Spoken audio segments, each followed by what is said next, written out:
Robin Tan. Robin Tan, yung Chinese. Yung nag-export ng mangga. Di ba sabi niya, ano pang ginagawa mo rito? Uwi ka na at magnegosyo tayo ng mangga, sabi niya. Pero tinapos ko pa rin yung kungkua. Kasi yung course mo? 2 years na lang. Yung, ay 2 months. Po. 2 months na lang. Pagkatapos ng graduation, umuwi ako dito sa Ilocos. At na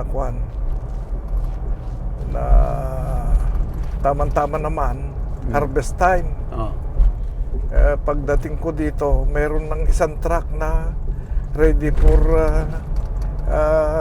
deliver sa Cagayan, kasi local market Cagayan noon yung uncle ko magdi-deliver doon. Sabi ko, may nakilala akong exporter ng mangga, ako na ang magbebenta at mataas ang presyo, sabi ko. Ayaw nila nung una kasi wala pang katiyakan. Naku, baka malugi ka, sabi nila.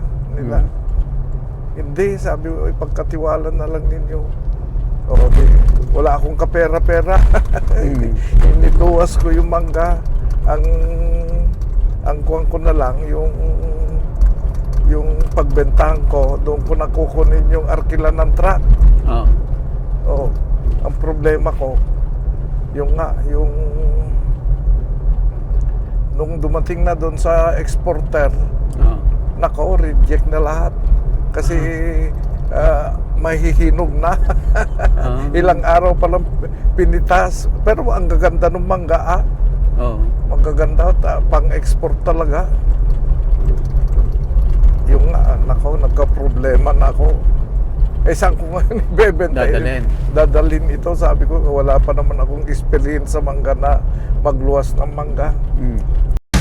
Gusto mo bang matuto ng agribusiness, crops, livestock and poultry, aquaculture, at ma-inspire sa mga success stories? Agribusiness, how it works! As a YouTube channel, Agribusiness features entrepreneurs, farmers, organizations, OFWs, investors. However, beyond our usual content and official endorsements, Agribusiness does not engage in other business dealings with them. While our viewers and featured individuals and entities may choose to pursue business deals with each other on their own, we encourage them to be cautious in doing so. Meron tayong commercial space available for rent. Ideal yan for kiosks and other businesses. Dito yan, Alex, ha? Park and Train EDSA, beside Walter Mart, baba ng Roosevelt LRT Station. Contact us at 0917-123-2117. For bigger spaces, contact 0917-811-0214. Ganda. Uy, ni mamang mo.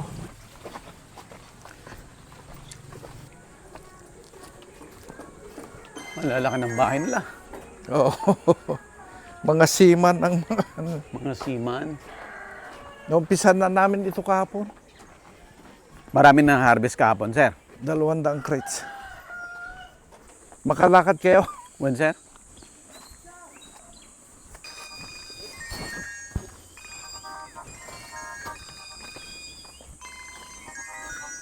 Kaya mo? Halika. Sir Carding, ang Century Tree mas marami mamunga. Oo. Mas masarap din ang bunga, sir. Parehas lang. Parehas lang. Yun lang, dami ng kwan. Bunga. Kung yung small na kwan, 10 crates lang, ito 50 up ang Bunga niya. Sa kwan. Si Mami, halika. Hindi makaya. Talo tayo ni Sir Carding. Sanay ako.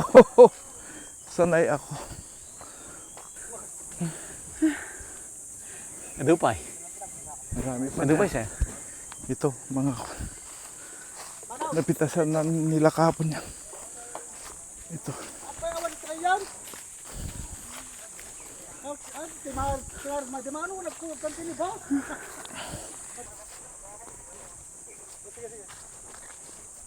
Ang lakas niyo pa, sir. Ah, Ang lakas niyo pa. itong exercise ko. Ito, ang dami na harvest dito, oh.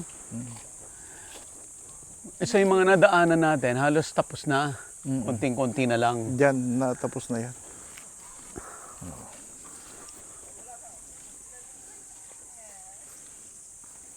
List mo rin to, sir. Hindi. Sa'yo? Sharing na. Sharing to.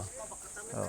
Yun pupuntahan natin mamaya. Yun mga Yun yung kwan ko. sa'yo. List ko. Please. Manuda na kapapiday. May dagburas. Yung mga kwan. Tao niya rin, sir. Tao ng mga ibang wala silang pipitasin kaya nagpasaklulo na kami. Marami ito sunod-sunod ito. Kulang na yung sarili mong tao. Oo. Di ba nahinugon na doon kanina? Opo. Pero doon marami bukas. So everyday, sir, ang daming harvest. Everyday. Pag diniliver nyo, hinog na, hindi pa. Hindi. Pitas ngayon, deliver ngayong gabi. Sila magpapahinog. Oo. Ito, ang daming bunga na to. Halos ganito lahat yung mga pabunga namin. Nakuan. Butit, sir, hindi ka nagkakaproblema sa mga tao pa. Marami ka pang tao. Nung sprayhan. Mahirap. Buti nga at nahinto yung flood control. Halos wala kaming tao noon. Kumuha pa ako ng sibo na mag-spray dito. Dati-dati hindi kami kumukuha ng kwan. Harvest time lang kami kumukuha. Flood control na nasa construction sila. Oo, nasa construction. Ang lakas kumita ang flood control kaya kahit mataas ang pasahod, Ayun nila. nag-u-offer sila. Anak, dahan-dahan baka mabagsakan ka. Ilan anak niyo? 3, sir. Malalayo na yung pinipitasan nila. Kaya mamayang hapon na lang natin Makikita. Doon na sa planta.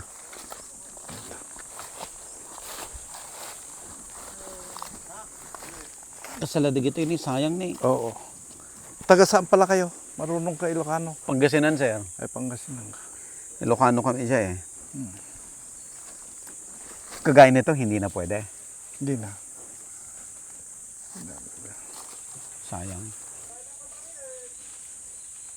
Yung kwento mo kanina, sir. 20 years old ka, nagmamangga ka na. Taga-spray, 15 years old pa lang. Nung high school ako. nag-ano ka na. Diyan ako kumukuha ng pangmatrikula ko. Kasi single mother yung mother ko. Oh, I see. Kaya nagtatrabaho ka na. Oo, nagtatrabaho na. Bata pa, nakakuan na. Anong trabaho mo nun dati, sir? Ikaw taga-spray? Oo, taga ganyan. Maakyat, taga pitas. Taga-pitas? Oo. Yan ang trabaho mo? 15 years old? Oo, yung uncle ko. Ang boss noon. Oo. Bago ako lumuwas ng Maynila, yun. Ang trabaho ko naman sa Maynila, die cutting, yung gumagawa ng molden ng mga karton, yung design. Isang araw may nagpagawa doon sa amin. Na kuan, ang sabi doon, mango for export. Ang papagawa ng blade, yung karton. Tinanong ko yung Chinese na may-ari, Rubintan, kung na-export ba ang mangga?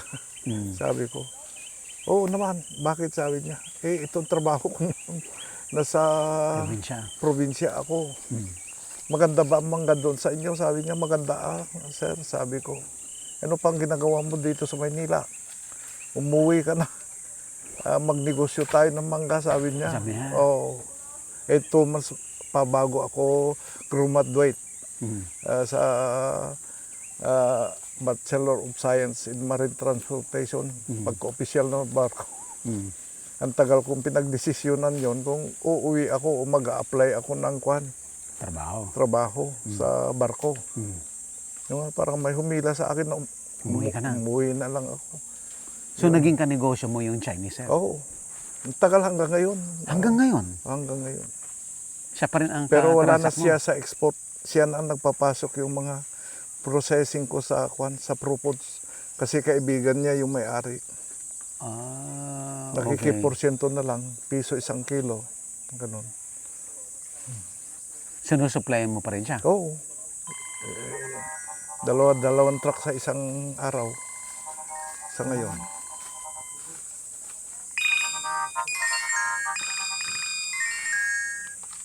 Hello? Nandun na. Pang-apat daw. Tingnan ko kung maka-2 forward kami. Isa bukas. Ganon. Oo. Magsubok lang tayo sa sa Sesto. Oo. Tingnan ko kung ano ang quality nila. Magdadalawang 10-wheeler ako ngayon sa sa Propods. Oo. Sabi nila, nagpapa-adjust nga ako, baka sakali. Magtawagan na lang tayo mamaya. Okay. Sige, okay. Customer niyo din, sir? Oo, yung mga naitandaan mo nga nagbantay. Ako, talaga nga kakaasyan na kan madlakapit Kita na nga to.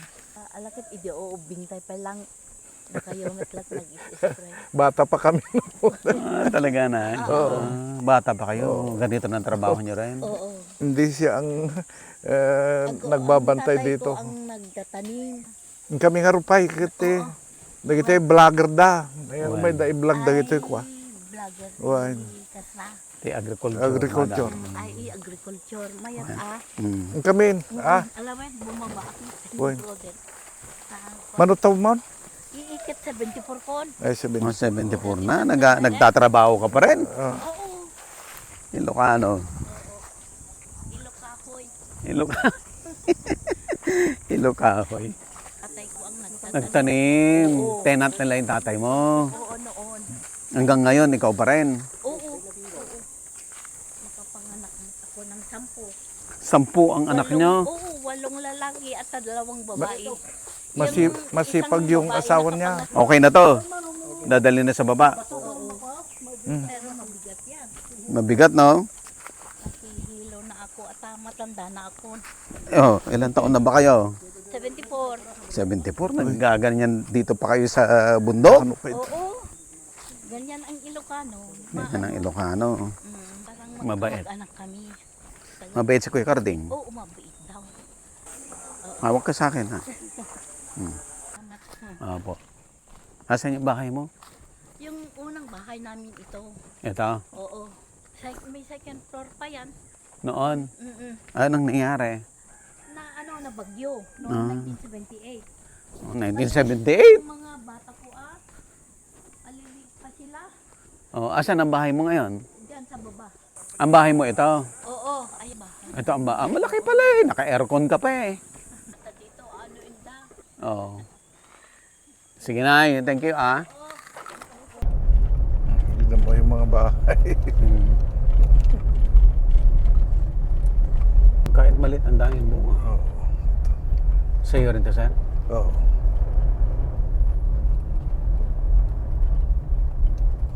Sunod-sunod na yung pitas. Ano to?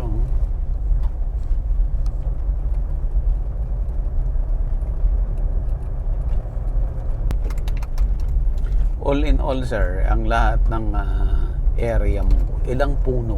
Hindi ko alam. Hindi mo na mabilang? Hindi ko mabilang. May 10,000 na puno. Century lang yun. Iba yung mga grafted, mga Iba pa yan. mga 300,000 siguro yung grafted. 300,000 na puno, sir? Oo. Pati sa Kwan sa Cagayan at saka Opo, sa Kwan. lahat-lahat na. Oo. Grabe. Pero hindi naman namumunga lahat. May magpapalit ng dahon next year na mga yan. Next year na.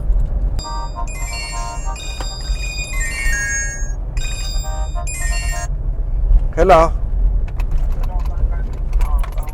Oo. Mag-30 tons ako 3 araw. Hello. Bukas, Biyernes, Sabado. 10-wheeler na ang kakargang ko. Dalawa. Magpadala ka ng kwan. Ayun. Sige.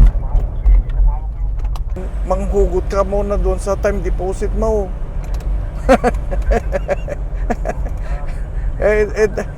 Tayo lang bumabandera ngayon.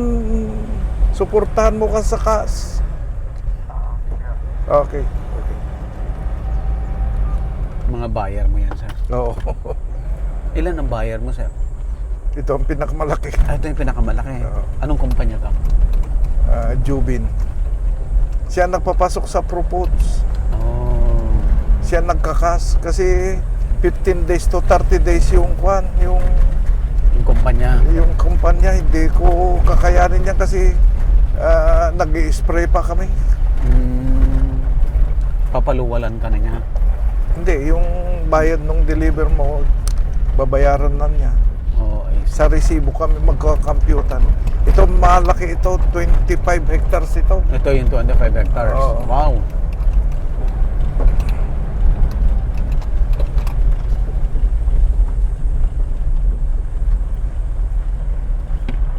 Pero maliliit pa yung buko. Malilit pa yung puno. Mga grafted to, sir? Oo. Grafted. Grafted. Hindi pa makikita yung kwan ng bunga. Ibig sabihin, Sir Carding, marami kang buyer na ang pagdadalhan nila ay isang kumpanya rin. Hindi. Kanya-kanyang kumpanya. Kanya-kanyang kumpanya. Oo. Sa'yo to, sir? Hindi. Kay George. Ini-sprayan namin ito. Pero nililisan ko ito. Listo. 300,000 naman sa isang taon. Malaki, 300,000 isang Oo, taon. kasi 25 hectares ito. Malalaki yung puno dyan. Halos century. Yan na. Siya po may-ari. Oo. Kadwak lang ito yung vlogger ti agriculture. Okay. Oo. Si Buddy. Okay, nasa Bigan. Apo. Pinakilala ni... si Enrico. Dumating yung introduction. Apo. Huwag mo naman. di ba Yung naman sabi kape? nyo na mas masarap ang mangga mo Oo, sa kanya. sinabi ko, mas masarap sa kanya. Oo naman. Mas masarap natin. Gaano kalaki itong property, Sir George? Approximately mga 24 Hectares. hectares. Yeah. Pero mountainous eh. Pero may 1,000 ano. Dati may 1,000 doon. Ilan ang binawas nyo? Kunti lang. Nasa 700 na lang ngayon. Ah, okay. Pero yung production niya, di ba Manong, mas malaki yung production niya ngayon? Lumaki production na Yes, nabawasan. yes. Yan ang maganda pag nagkakaunawaan yung kontraktor at saka yung may-ari ng puno. Kasi yung mga ibang may-ari, ayaw kasi naghihinayang sila. Pero ngayon, isang napatunayan natin kay George na malaking tulong yung pagbabawas natin ng mga puno. Kasi dati usually pag nag-harvest si Manong, isang harvest lang, di ba Manong? Isang session lang. Ito, two sessions ngayon eh. February, tas ngayon April, mag-harvest Meron ulit. pa rin ulit. Anong edad na ng mga trees na to, sir? Ito, late 80s to eh. Itong sa tawag namin dito, center field, mga mid-80s. Tinanim. Hindi, mas na late to. Oo, Early doon sa 90s to. Mid-80s yun doon sa likod. Halos century na yung 200 doon eh. Yung itsura naman, yung itsura lang. Pero, Dapat 80s yan, di ba? 80s. magputol tayo. Oo. Top pruning ang gawin natin doon. Tapos, ito yung mga 90s. Doon, sa Southfield, ako na nagtanim yan, dumating ako dito noong 2009. Ngayon, okay na. Nagbubunga na. Nagbubunga na rin. Meron pa akong tinanim doon sa may dating structure ng piggery, may space doon na mga almost 300. Kaso, nung seedling pa lang siya, may nagsiga Nasunog. na dati kasi tinataniman niya, nasunog lahat yun. Kaya panibago. Oh, akala ko ano pag andito ako, babata ako tumatanda ako sa mga ganyang klaseng problema. Ay, nako. Yung mga naunang mangga, sino ang nagtanim? Father mo? Kami ng dad ko, my late dad, oo. Kasi dito pa ako noon bago kami, Mag-college? before leaving for Manila. Oo. Because my mom used to be a mayor here in the town. Oh. So that's the old structure of our place, where we used to stay. Oh, I see. Oo. Lawag pa rin po ito? Hindi na, winter na to. Vintar. Yeah. Malaki yung bahay nila dyan noon, no? Mayor yung tatay niya dito. Mami ko. Nauna yung daddy mo. Hindi, lolo ko yon. Ay, lolo mo. Lolo. So, yung Before my lolo, yung biyanan niya, my great-grandfather also, hindi pa mayor tawag nun, municipal president pa na tawag nun. Opo, president. Mga unang panahon, di ba? 1920s, ganyan. Yeah, exactly. Yeah. Exactly. Ay, dumami yung NPA dito noon. Wala, hindi na sila nagpupunta dito na kuwan na lang yung bahay nila. Kaya alam ko yan kasi yung great-grandfather ko nakalagay, yung picture niya, Municipal Vice President. Yan. Vice mayor siya nun, di ba? Tipong gano'n. Ganun talaga tawag nun So, iniwan sa akin nung ang dad ko nun, siyang namamahala sa lahat, sa spraying gano'n. Sabi niya, George, tatanda ako pagka ganito ginagawa ko, kaya may nahanap ako dun sa Ilocos na siya na naman ang contract na magkakontrata ng si Manong Carding. Si Sir Carding na yan. Oo. Dati muntik na kami mag-away ni Mang Carding kasi nung sinabi ko ako nakahawak. Sabi niya, sige, pero Hindi ko na babalikan yan. hindi ko naman, pero isipin mo to, sabi niya. Yung kikitain mo dyan, parang pareho rin ng kontrata natin, sabi niya. Andun lang Kasi yung transportation going to Manila, yung marketing and everything, lahat yan. Ibabawas mo rin sa yung gamot. Tapos nung buhay pa dad ko nun nung inano ko sa dad ko, ikaw, ilang taon ka lang ba ngayon? So I was only mga late 40s nun. Sabi niya, ikaw, kung gusto mo mukhang 65 years old ngayon, hindi gawin mo yan. Sabi ng daddy ko sa akin. Actually, sinabi sa akin ng dad ko. So, Tama-tama naman yung pagdating ng kurikong tapos dumating yung Sisid Fly, invasion dito. Galing 2 taon na wala akong production dito, pero binayaran ko pa rin sila. Yun ang usapan niya, di ba? Yun ang usapan. Yun. Anong pakiramdam mo na, sir? Parang tama-tama yung decision mo. Hindi naman. Siyempre, naawa na ako kay Manong, pero I was also pressured because, ginagamit din namin for the maintenance of the farm here on whatever, di ba? Yeah. Sa pamilya naman. Oo, sa family yun We used to have 300 more trees sa nadaanan niya sa baba, pero the property was sold sa mga, Yung nakita natin dyan bago pumasok. Sa amin pa dati yan, kanila. tapos binenta na lang ng parents ko when they were still, because may nag-offer sa kanila siguro magandang price and everything. 2 families ang bumili. So I was there a couple of nights ago, kasi kaibigan ko naman yung bumili. Kababata ko dito, tapos sabi ko sa kanya, mas malaki daw yung nakuha nung sa kabila. 330 yata yun. Yun nandyan, 230, something like that. Anyway, yung exact figures kasi may logbook ako dyan. Ang kwan naman, malapit naman sa kalsada. Yung mas konti si Mr. De La Cruz, he got 110 yata. Mas malapit sa kalsada. Yun, natanong ko nga sa kanya kung kumusta yung niya. Okay naman daw kung usapan niya. Wala naman problem. So, mas may peace of mind pag Number one yun. Number one yun, peace of mind, di ba? Number 2, kung may peace of mind ka, syempre, have a healthy mind. Saka ang magiging problema na yung mga tao niya, hindi sanay. Kung magkakaroon na akong tao na gagawa para sa akin yan. Sabihin nila may experience sila, pero syempre, yung mga tao ni Manong Carding, pag nandito mag-spray or mag-harvest, clockwork second nature na nila. Matik. So, kaya ito pinili kong buhay. Mas tahimik, magkano gasoline ngayon, diesel ngayon. Mas mura nga sa Manila. Hindi na traffic sa daan Hindi. Wala. Mas mura nga sa Maynila, di ba? Pero bago ka makarating doon, ang nakonsumo mo, doble kaysa dito kasi doon traffic and bisikleta. Bisikleta na siguro solusyon natin dito ngayon. Wala, hindi ko maiwasan, perishable yung mangga. Kahit pa Kailangan talaga ibiyahe mo pa rin. magdalawandaan pa yung crudo, ibibiyahe at ibibiyahe mo rin yan. Yun naman ang drawback ng ikaw ang sir. At saka malayo Ikaw dito. kontrata. Malayo dito sa amin. May mga kasi nakakontrata pa kaya Pimano sa Cagayan. Oo, Kalinga. marami. Ayan, Isabela pa yata, meron. Pa isa-isa. Pero Ilocos Sur, halos sa'yo lahat. Ay, Norte. Ilocos Norte. Ay, Mga halos sa'yo 70%. lahat. 70% sa'yo. Pero yung remaining 30%, Sa sa kanya pa rin binibenta. Sa'yo pa rin ibibenta. Sa kanya pa rin binibenta. Di ba? ano, Okay? kami. Okay. Mano? Sir, thank you so much. Thank you very much. Sabihin mo Hindi ka, ko in-expect na ikaw pala pupunta namin dito. Ganun ba? nakakilala kayo doon Apo, sa Mango Bigan. Congress. Oo. Sir, thank you. Thank Yeah. you. Thank you. Thank you po. Yung anak ko na nandito, Yes, sir. yung pumili na magstay dito, Oh. he's a counselor now in the town. Oo. Ano yan? Dating artista. Oh, talaga? Oh, dating ano pangalan, sa sir? Chad Alviar sa Viva. Yung angkan niya kasi angkan ng Mga artista. gugwapo at artistahin at saka kuhan. Magaganda.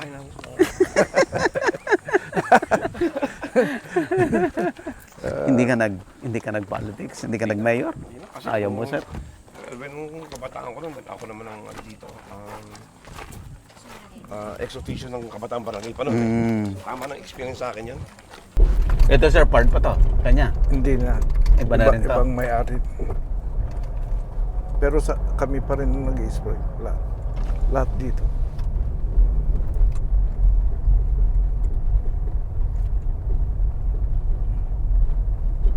May isa pa na dadaanan bago sa proseso. Itong kwan. Pero pagdating ng Abril, diretso na ako. Doon sa Senmaco naman, yun ang pinakamalaking sinusuplayan ko pa. Saan naman ang planta nila? Yung nakatikim ka na ng kwan, Gina Diyos. Yung nakalatang ganyan, yung Sila yon. sila yun. 80% ng supply nila sa aking galing. Saan nagagaling? Oo. Malaki? Malaki sila. Hindi namang kwan, katamtaman lang. Pero ang talagang higante dyan, si ProFoods at saka si KLT. Pinibigyan ko lahat yan. Yung mga tumatawag kanina, Wimbad at Sesto, Oo. pinagbibigyan ko lang yan. Pero pinakamalaki si ProFoods. Kaya niyang bumili ng 1 million kilos a day. Grabe. Kasi hanggang Mindanao siya. 1 million kilo yan, sir. A day. A day.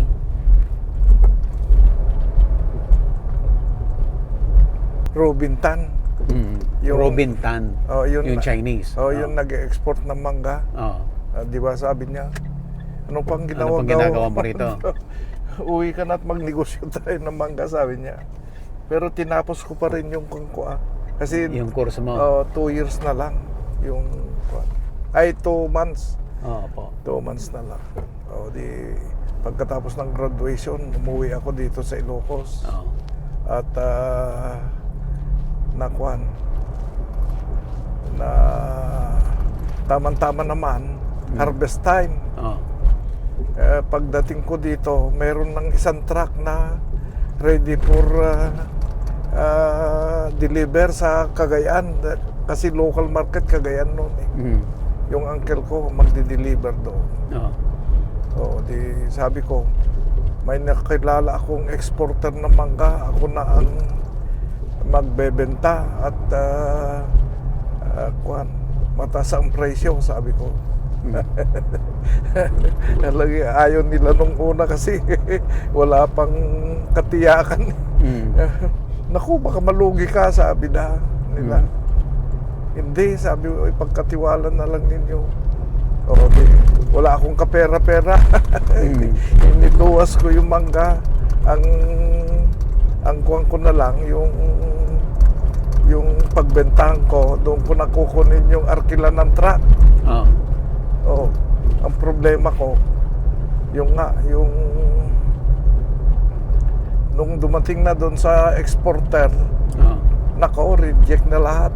Kasi mahihinog na. Ilang araw pa lang pinitas. Pero ang gaganda ng mangga, Oo. magaganda, pang-export talaga. Yung nako, nagka-problema na ako. Saan ko nga ibebenta? Dadalhin ito. Sabi ko, wala pa naman akong experience sa mangga na magluwas ng mangga. Tinuruan nila ako doon sa exporter. Sabi nila, dalhin mo sa Blumentritt yan. Maraming bodega doon na namimili ng mangga. Kikita ka pa dyan. Sabi nila, hindi nala ako doon. Sa Blumentritt, wala kang kakilala doon? Wala akong kakilala doon. Sindikato pala lahat yung mga nandoon. Oo. Unang bodega, pinakita ko yung mangga. Tinawaran. Oo. Nagkwenta ako, wala akong kikitain. May bebenta ko ng maayos pero wala akong kikitain. Ang problema ko ngayon, ayaw ko naman walang kitain. Nilipat ko doon sa susunod na bodega. Mas mababa ang gusto.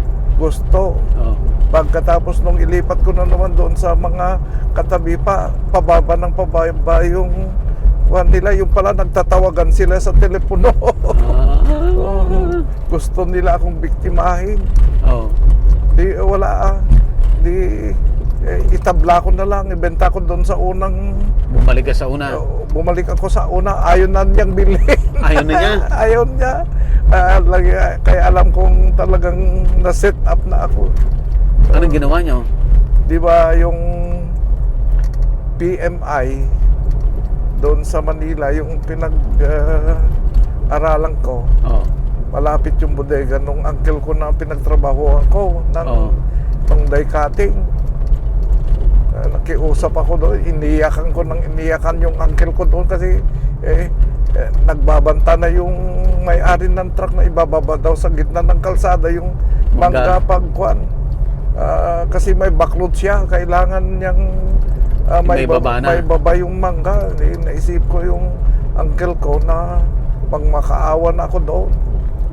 Yung uncle ko naman nagkukuha na, sabi, pag itinambak mo dito yan, sabi niya, makapagtrabaho pa tayo. Sabi niya, hindi, 1-2 araw lang. Sabi ko, parang awan. Pumayag din. Ang ginawa ko, wala na akong kapera-pera kasi yung truck doon ko na lang sisingilin sa lawag, sabi niya. Naibaba namin. Wala akong kapera-pera ngayon. Saan ko ibebenta ito? Pakita mo dyan sa malapit na Talipapa. Yung sabi nilang malapit na Talipapa, 1 kilometro pa rin. Bumuhat ako ng 30 kilos. Binuhat ko 1 kilometro. Ipinakita ko yung mangga. Naku, maganda, sabi nila. Magdala ka pa dito. Binayaran na ako. May kwan na ako, may pang-arkilan ako ng tricycle. Yun ang puhunan ko. Nung nakakuha ng 50 yung talipapang yun, doon naman sa ibang market, ganun din. Ayun, 2 araw na ubos ko, kumita pa ako. Ganun ang istorya. Unang sabak ko pa lang sa negosyo na kwan na ako. Magkano kinita niyo doon? Kumita din ako ng 5,000. Mahal na yung 5,000. Malaki na yun doon. Kaya ganado na ako. Hindi ka nadala doon sa export? Hindi, yun na nga, itinuro sa akin yung quality paano na maghanap? Yung mga quality ng export. Yun. Doon ako nagsimula. Nung nag-deliver ako, kumita ako. Nag-deliver ako, kumita ako. Pero ang problema namin noon, yung uncle ko lang ang nag-i-spray. Kaya ang sabi ni Robin Tan, maganda ang mangga doon sa inyo, sabi niya. Gusto mo pautangin kita at sabi niya. Papautang na siya. At ikuan mo yung mga farmer doon para mag-spray sila ng marami. Kailangan ko na marami mangga. Pinagkatiwalan niya. Magkano pinautang sa'yo? 50,000, eh malaking pera Malaki yan. na yun ng araw. Oo. Yun. Hindi ko na Ikaw na nag-spray. Nag-spray ako, nagpautang ako sa mga supplier, yung mga maliliit na kwan. Kaya napurma yung association dito namin noon.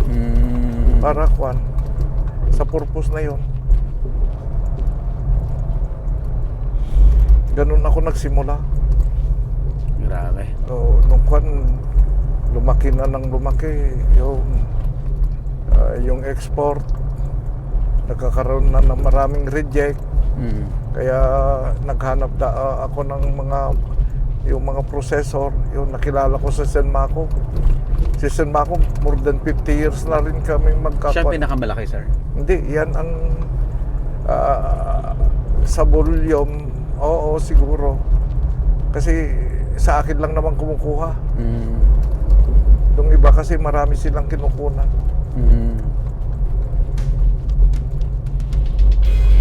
Yung mga tiwala-tiwala lang. Agribusiness, how it works. Instruct, inspire, succeed.